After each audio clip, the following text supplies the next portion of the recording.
Nunca choraremos o bastante quando vemos o gesto criador ser impedido.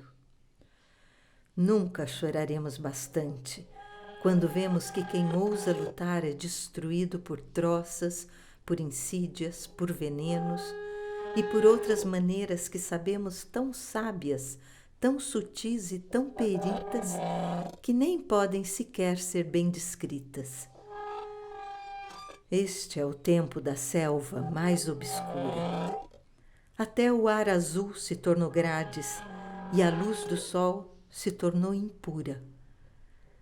Esta é a noite densa de chacais, pesada de amargura. Este é o tempo em que os homens renunciam.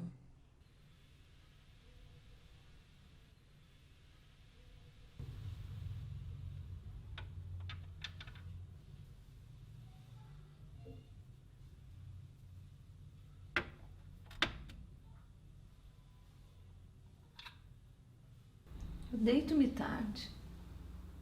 Espero por uma espécie de silêncio que nunca chega cedo. Espero a atenção, a concentração da hora tardia, ardente, nua. É então que os espelhos acendem seu segundo brilho. É então que se vê o desenho do vazio. É então que se vê o passar do silêncio. Na minha infância, antes de aprender a ler, eu ouvi recitar e aprendi de cor um antigo poema tradicional português. Eu tive assim a sorte de conhecer o poema antes de conhecer a literatura. Eu era de fato tão nova que eu nem sabia que os poemas eram escritos por pessoas, eu julgava que era o nome do mundo dito por ele próprio. E eu pensava também que se eu conseguisse ficar completamente imóvel e muda, eu conseguiria ouvir um desses poemas que o próprio ar continha em si.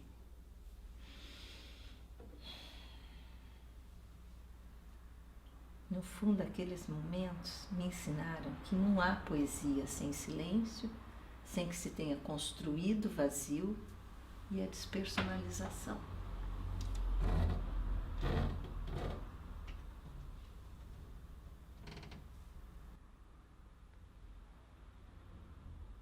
Cidade, rumor e vai e vem sem paz das ruas. Saber que tomas em ti a minha vida e arrastas pela sombra das paredes a minha alma, que fora prometida às ondas brancas e às florestas verdes. As ameaças quase visíveis surgem, nascem no exausto horizonte, mortas luas e estranguladas sou por grandes povos, nas tristezas das ruas. E a cidade, como cães, nos perseguia.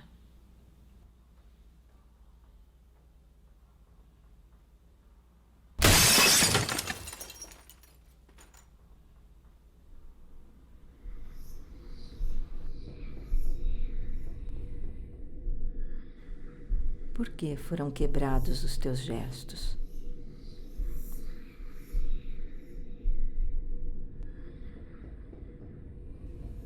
Quem te cercou de muros e de abismos?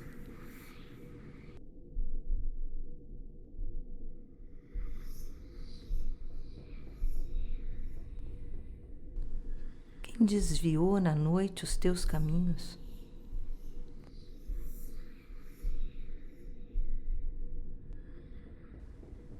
Quem derramou no chão os teus segredos?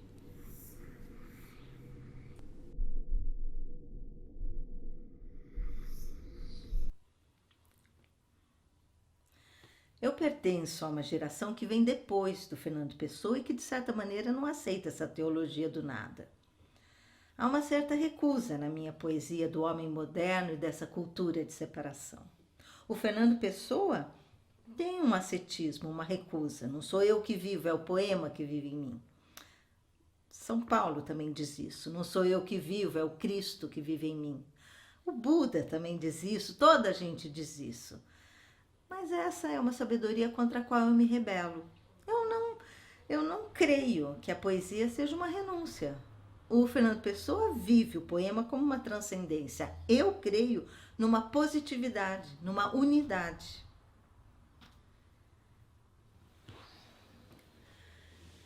Toda a minha poesia oscila entre a confiança nessa unidade e uma espécie de pânico do seu fracasso.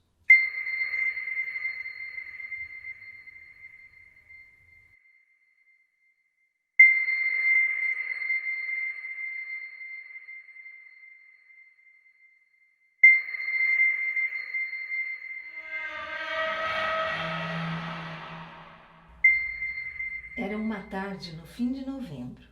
Havia muita gente na rua e eu caminhava apressada. A certa altura, eu me coloquei atrás de um homem muito pobremente vestido que carregava no colo uma criança, cuja beleza não se pode descrever. Instintivamente, meu olhar ficou preso na cara da criança. Mas o homem andava muito devagar e eu resolvi passar na sua frente. E ao passar, eu virei para ver mais uma vez a criança. E foi aí que eu vi o homem. Era extraordinariamente belo, com olhos luminosos de solidão e de doçura. No mesmo instante que eu vi, o homem levantou a cabeça para o céu. Como contar o seu gesto? Foi como se eu tivesse ficado vazia olhando o homem. O relógio bateu horas, eu estava com pressa, eu me deixei levar pela onda de gente, mas a imagem do homem continuava suspensa nos meus olhos e começou a nascer em mim uma sensação confusa de que nele havia alguém ou alguma coisa que eu conhecia. Pai,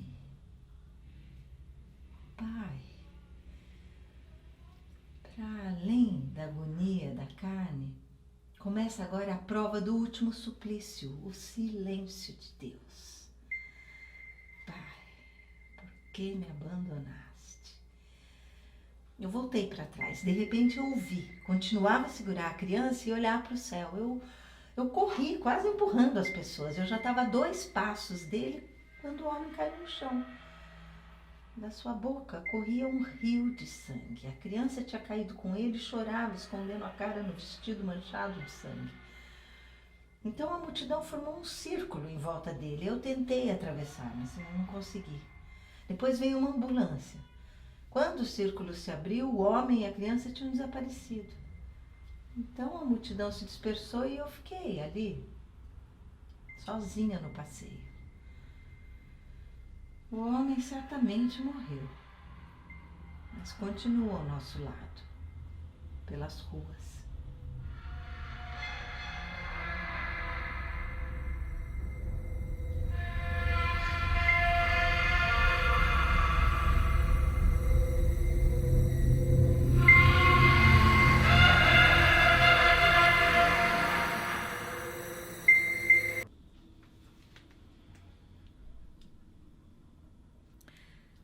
Salazar. O velho abutre é sábio e alisa suas penas. A podridão lhe agrada, e seus discursos têm o dom de deixar as almas mais pequenas. A partir de um certo momento, eu pensei ser necessário uma luta pela justiça que passava pela política. E eu ainda penso. É verdade que a política da nossa época é tão contraditória, tão cheia de fraudes, oportunismos e confusões que, no momento, não se vê uma resposta clara. Mas tem que se procurar um caminho. E esse caminho passa necessariamente pela política. Fundamentalmente, a base da minha opção política é eu não aceitar que haja pessoas inteiramente sacrificadas. Antes do 25 de abril, eu tive muitos problemas. Eu fui levada à PIDE, a Polícia Política Portuguesa.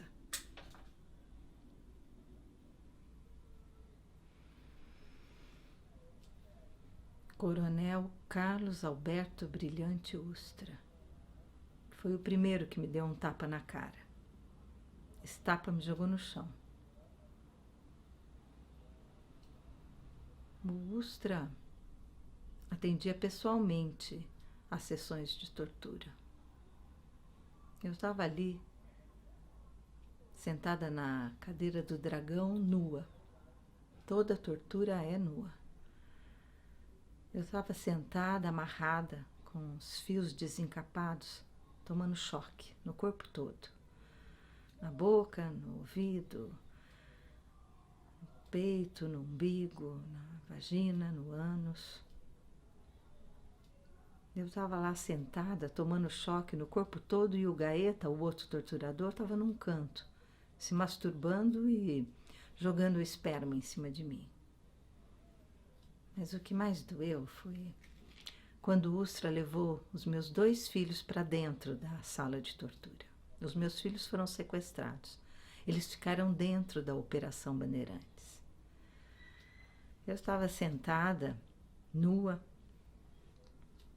toda molhada, vomitada, cheia de sangue, urinada, quando a minha filha entrou na sala.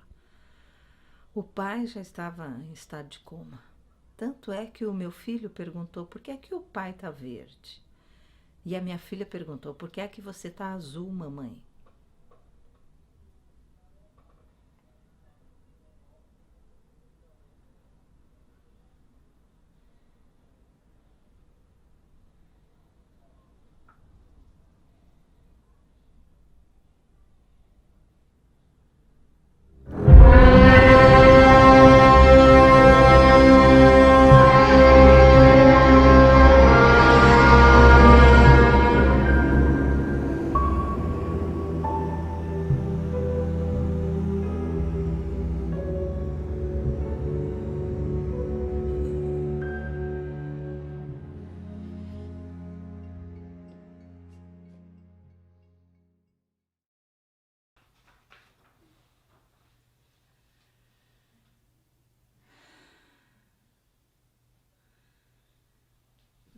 Ponto onde o silêncio e a solidão se cruzam com a noite e o frio, esperei como quem espera em vão. Tão nítido e preciso era o vazio.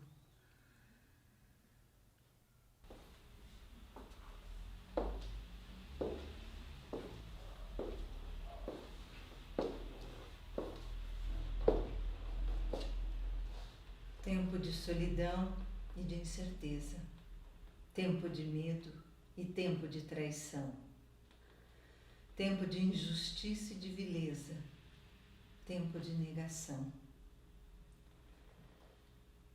tempo de covardia e tempo de ira, tempo de mascarada e de mentira, tempo que mata quem o denuncia, tempo de escravidão.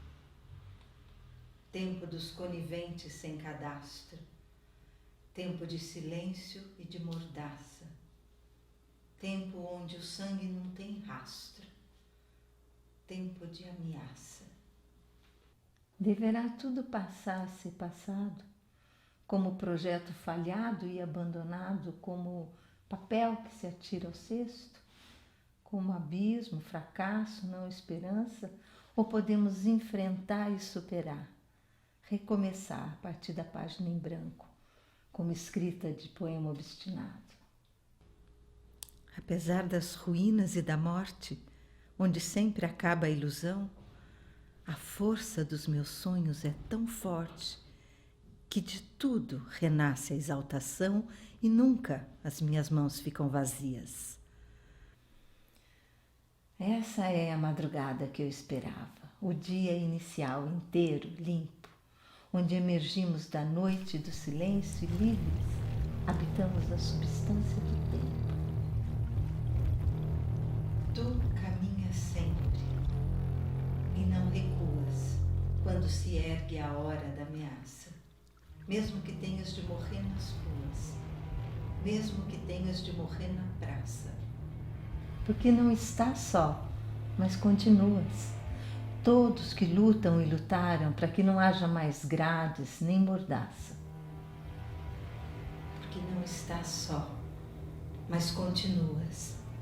E os outros unem suas mãos às tuas, para que um mundo mais justo e livre nasça. Por isso tu avanças sempre e não recuas. Conosco a poesia está nas ruas. O poema Me levará no tempo quando eu não for mais a habitação do tempo. E eu passarei sozinha por entre as mãos de quem lê. O poema alguém o dirá a searas, e sua passagem se confundirá com o rumor do mar, com o passar do vento. O poema encontrará o espaço mais concreto e mais atento. E mesmo que eu morra, o poema encontrará uma praia onde quebrar suas ondas. E entre 4 paredes densas, de funda e devorada solidão, alguém, seu próprio ser, confundirá com o poema dele.